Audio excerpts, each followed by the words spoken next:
Hi guys, welcome back to my channel. In today's video, I'm going to be showing you how to make rose water.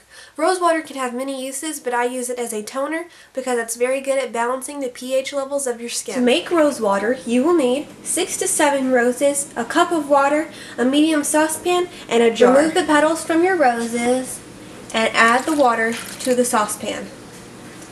Then turn your stove on medium-high heat and boil until the roses lose their color. Once the rose petals have lost their color, turn off the stove and move them off the heat.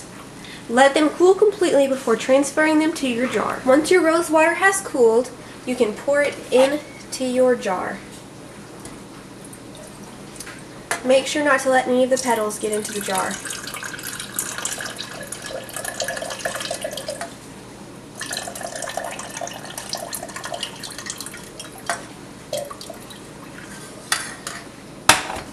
If you are going to use this rose water as a toner, be sure to try it on a little part of your skin before you just put it all over your face to make sure that you're not allergic to it.